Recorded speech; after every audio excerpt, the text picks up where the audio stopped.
And so getting into the opening pages for today's video, we're going to pick up first with Uncanny X-Men number 273. Now, this book alone is really more of a, I say, aftermath book for the extension agenda, because the big question is right now, where do our heroes go next after dealing with the whole extension agenda crossover? Now we see all our heroes currently looking at a computer screen, and they see all these different kinds of enemies out there they still got to handle, like the Hellfire Club, or the new Morlocks, or the Reavers, or Shadow King. Like, the list goes on and on. And so for our heroes, they're kind of wondering how to handle all these different kinds of situations. Now, for Cable, the best idea is to, well, go to war against them, because they have the numbers. You have 3 different teams who can now come together to take down those different threats.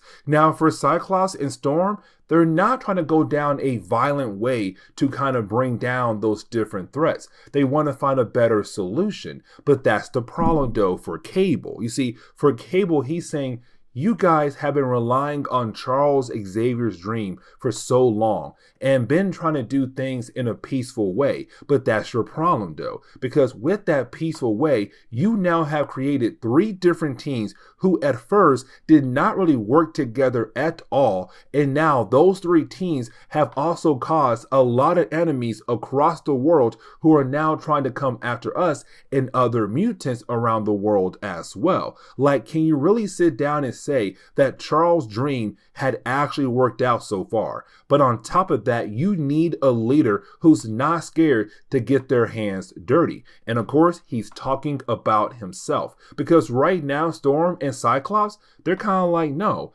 let's not go down this violent way. But for Cable, it unfortunately is the only way. Now, when it comes to Storm, Jean Grey, and also Cyclops, they are able to continue on with the conversation as Cable left the room. Now, for Storm, she kind of does believe that Cable might be right, that the best option to handle all these different kinds of problems is to go ahead and go to war against their enemies, because right now they have been doing things in Charles Xavier's ways. But the problem is, though, his ways had led to so many different problems popping up left and right over the years, and now they have 3 different teams. Now, for Cyclops, he also does say, listen, if the new mutants want to follow Cable, they can do that. And matter of fact, they can have the sub-basement of Charles Xavier School as their base, because all 3 teams can't stay there. It'll get too crowded. Now, for Cyclops, he's saying, why don't we, X-Factor and the X-Men, use our base, the ship, as a home for both teams? Now, this leads into Storm going into another problem. You see, there was a point where you had the world believing that the X-Men, the main team, was actually dead. But in reality, they were alive, and they had a new base in Australia. And so for Storm, she's saying, in that period of time, we truly did felt like we were disconnected from the rest of the world. But here you are now, Cyclops, saying that my team and your team should live at your base, known as the ship. Now, when it comes to the ship, it actually is an aircraft. It is being controlled by an AI system that was created by the Celestials. But when it comes to the ship, it also has the ability to keep humans out and to only allow mutants in. And so for Storm, she's saying, but here we are again. We're going through another phase where we are going to be disconnected from the rest of the world. But on top of that, we are technically going against Charles Xavier's dream, because that man wanted both humans and mutants to live together. And now here you are saying that you have a ship where only mutants are allowed, not humans. How in the world is that okay?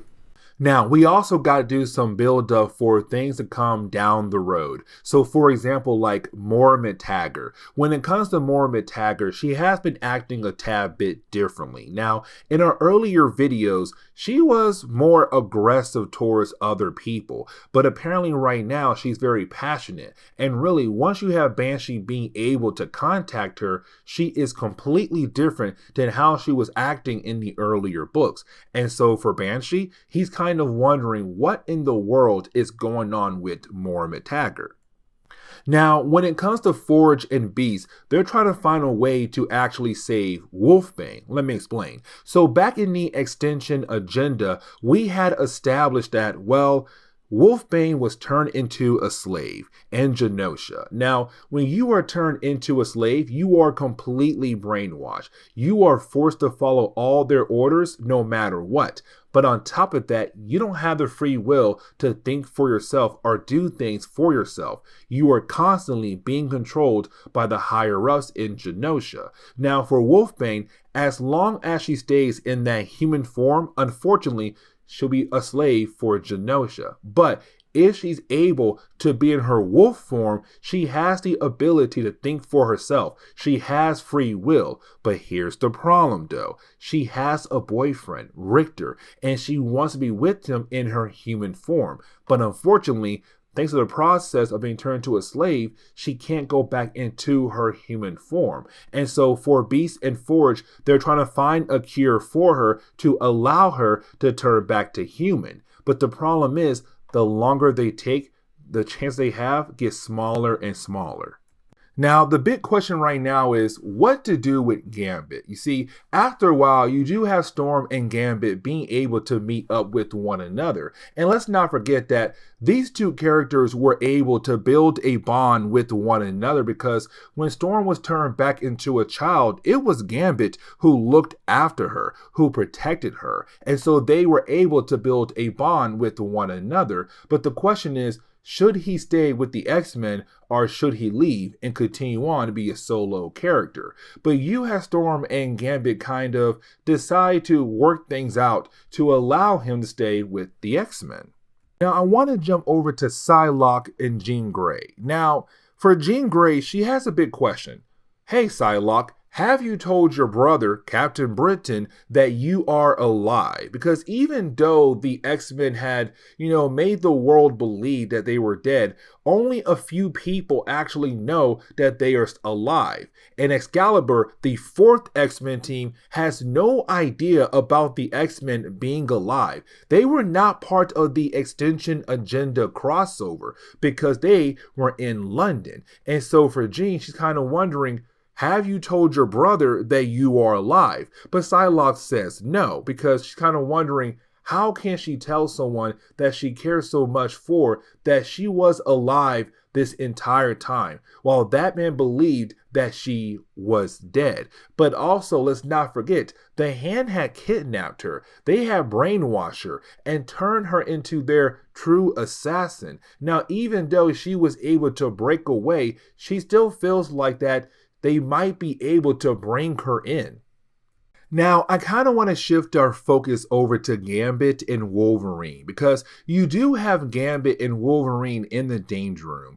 But really, this is Logan trying to figure out, can Gambit actually be a good fit for the team? Like, can they actually trust Gambit on the X-Men? Now, while you have the two characters in the Danger Room going back and forth, well, Jubilee is watching this fight. And for her, she is becoming very protective over Logan. Now, for me personally, it did kind of seem like this is Jubilee beginning to possibly fall in love with Logan. But at the same time, I don't want to say that. So I want to say that she's really protective over Logan because they have spent a lot of time together while, being gone from the rest of the X-Men. And really, they kind of did build a bond with one another. But either way, you do have Logan being able to, realize that Gambit will be a great fit for the team.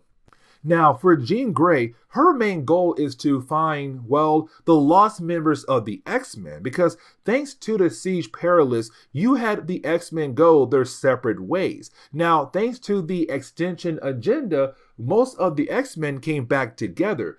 But you're still talking about the idea that there's still 3 members out there who have not been found. Rogue, Longshot, Dazzler. What are they up to? And so for Jean Grey, she wants to use Cerebro to hopefully find them. But the problem is, as soon as she does use Cerebro, well, she's then confronted by the Shadow King. Now, for the Shadow King, he's kind of like, hey, listen, I'm here to get revenge against you guys for what Charles Xavier did to me in the past. Now, for Jean, she cannot believe in the idea that the Shadow King is able to attack her mind while she is using Cerebro, because she thought that Charles put in some kind of blockers to protect people while they're using Cerebro. But the problem is, those blockers, they're outdated. And so unfortunately, the Shadow King is able to, get to her mind.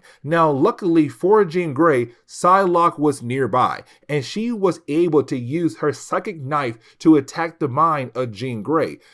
Because of that attack, you didn't have Jean Grey lose connection with Cerebro, but also lose connection with the Shadow King as well to save Jean's life. Now you have Storm, Jean Grey, and also Cyclops meet up once again, and they're kind of wondering what to do next with all 3 teams, especially the X-Men, because at least the New Mutants are a team no matter what, and so is X-Factor. But the X-Men, they were just brought together again thanks to the extension agenda. But Storm gets her answer very quickly, because you have all the members of the X-Men walk out in the classic X-Men outfits from the 1960s to kind of show that they want to be an X-Men. They want to be with Storm. And so because of that, we now have the X-Men team back together again. But as soon as the X-Men team came back together, well, they are confronted by Lyla. Now, when it comes to Lyla, we had talked about her before in our New Mutant videos. And really, she's a powerful teleporter, being able to travel across the universe. But apparently, Lyla came over to the X-Men to say, hey guys, listen, I need your help. I need your help to save Charles Xavier.